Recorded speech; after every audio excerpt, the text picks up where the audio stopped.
Victoria's Anti-Corruption Commission is a secretive agency, investigating allegations of misconduct and wrongdoing across the state and local government, police and public service.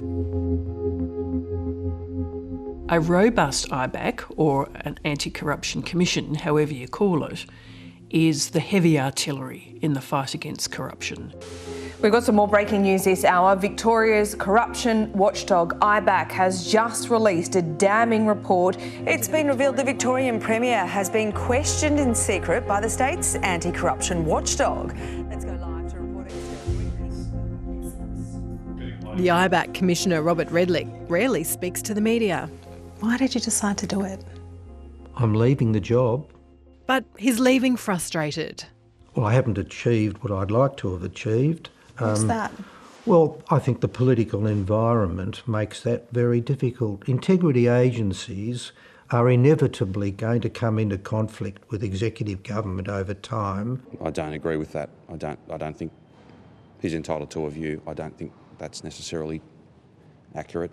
I'm disappointed that a number of our investigations haven't yet seen the light of day because of litigation. IBAC's Operation Sandon probed allegations of council corruption in Melbourne's fast-growing urban fringe. Developer John Woodman has taken court action to try to prevent its report being made public. I don't want to comment on the motives of individual litigants.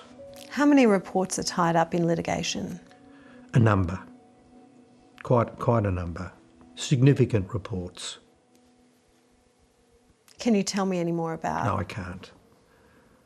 And I can't because the Act is quite prescriptive and people have got their rights, they're entitled to exercise their rights, and hopefully as quickly as possible the court will resolve those difficulties so that we can proceed with tabling these reports. There is a very real risk that well-heeled individuals are using the court process to prevent the Commissioner from doing his job.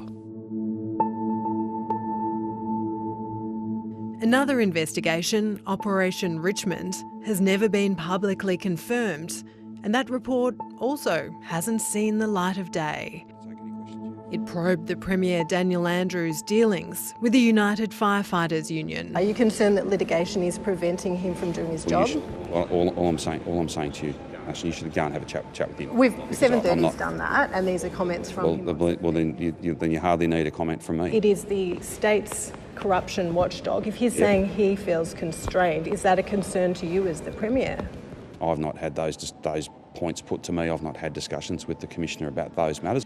In June, the Commissioner sent this letter to the government and the opposition about his concerns litigation was delaying reports. Have you, your colleagues or anyone in your government ever taken any legal action that would prevent the release of any reports? Don't believe so, no. The Victorian election is a little over a month away, and today the IBAC Commissioner tabled what may be his final report. It contains dire warnings about the integrity of the state's political system. The Commissioner warns some lobbyists have privileged access and outsized influence. We have no regulation whatsoever. We are seriously and a long way behind the other states. And it's timely that we have legislation that controls the way lobbying activity occurs. Human condition being what it is, it's thought if I can get to speak to a decision maker privately or even in a social setting, then I've got a step in the door towards influencing decision making. Ministerial diaries aren't published, but IBAC says they should be. The electorate needs to know that the minister has been lobbied. Do you think you could still do your job effectively? Absolutely, I could, because I don't go and see them. I think those people who are paying for access through funding dinners and all those sorts of things might be a bit more challenged. Toby Ralph doesn't call himself a lobbyist. but he's an industry veteran. He massages the message his clients take to politicians. It's privileged access that most of us don't have. Indeed, that's right. Exactly right. Yeah, so it is undemocratic in that way, certainly. Do you feel okay about that? Are you comfortable with it? Yeah, I make a living out of it.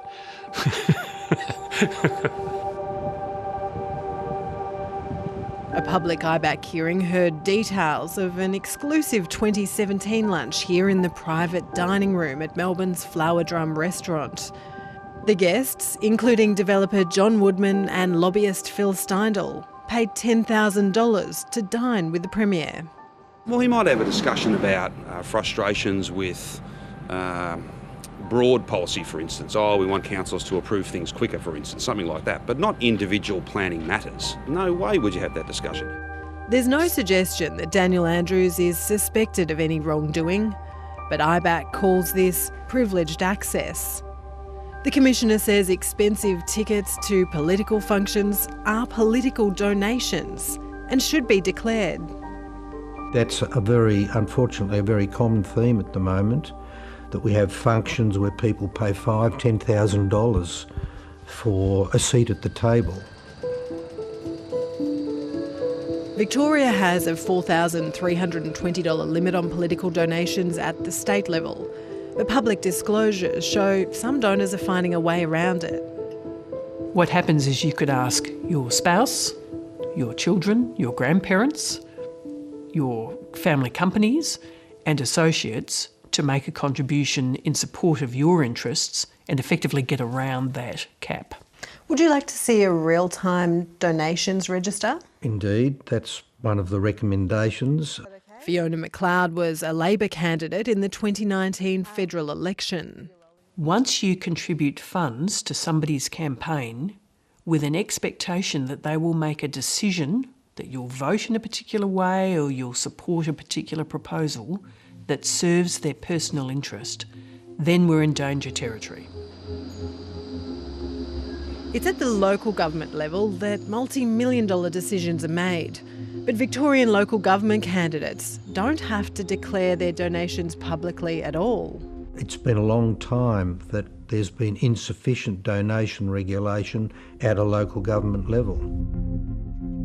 The government says it'll consider IBAC's recommendations around donations. In relation to lobbying, we can support them in principle, and we have.